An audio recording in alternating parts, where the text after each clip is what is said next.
الحمد لله والصلاة والسلام على رسول الله وعلى آله وصحبه ومن والاه وبعد. Mes chers frères et sœurs, je voudrais, durant ces quelques instants, Inch'Allah, ces quelques minutes, partager avec vous une réflexion qui m'est venue à l'instant. Une réflexion qui tire sa source et son origine d'un très beau verset divin, un verset du Saint-Coran, dans lequel le Seigneur subhanahu wa ta'ala dit وَقُولُوا لِلنَّاسِ حُسْنًا وَقُولُوا لِلنَّاسِ حُسْنًا. Dites aux gens le bien.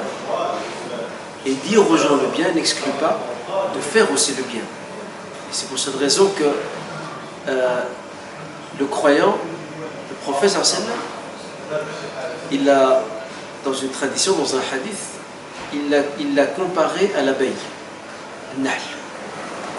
Pourquoi? Parce que l'abeille se pose donc, sur le pollen, elle se pose avec délicatesse, elle prend ce qu'elle a besoin et elle s'en va sans faire de dégâts.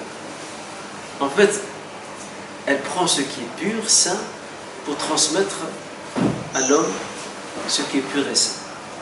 C'est une très belle image du prophète, donc pouvoir nous inspirer aujourd'hui à la lumière de ce verset. Pourquoi? Parce que nous vivons ces derniers temps des moments difficiles, des périodes troubles. Et vu que nous vivons des périodes de troubles et des moments difficiles, il est tout à fait normal que la peur, l'inquiétude, l'angoisse envahissent les cœurs, les âmes et les consciences de beaucoup d'entre nous. Quoi de meilleur que de se ressourcer à la parole du divin, au Coran al-Karim?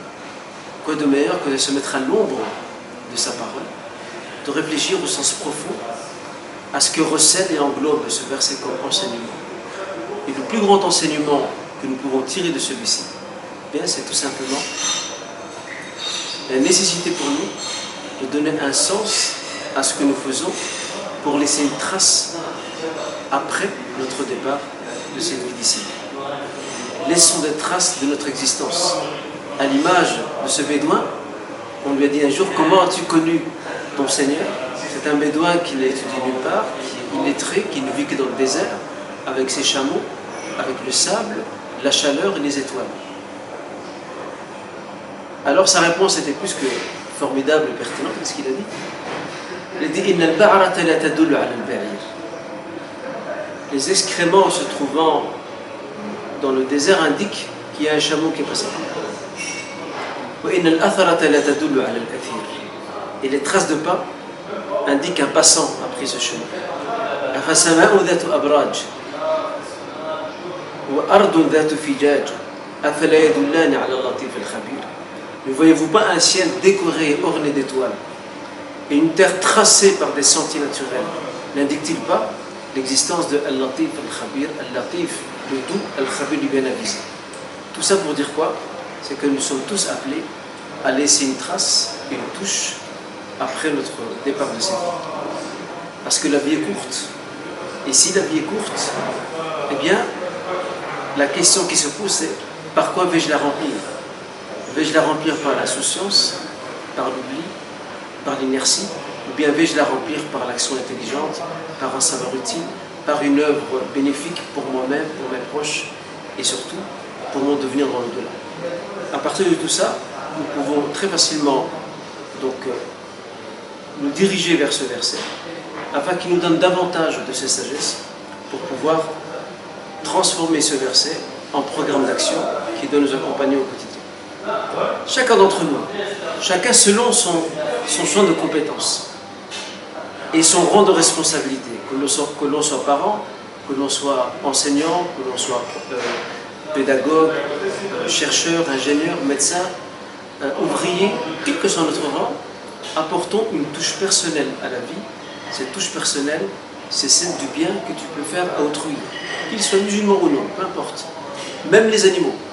Al-ihsan, la bienfaisance envers les créatures de Dieu, et fait partie des créatures de Dieu, l'environnement qui nous entoure, le monde animalier, bref, tout cet univers vivant qui nous accompagne et que nous côtoyons au quotidien.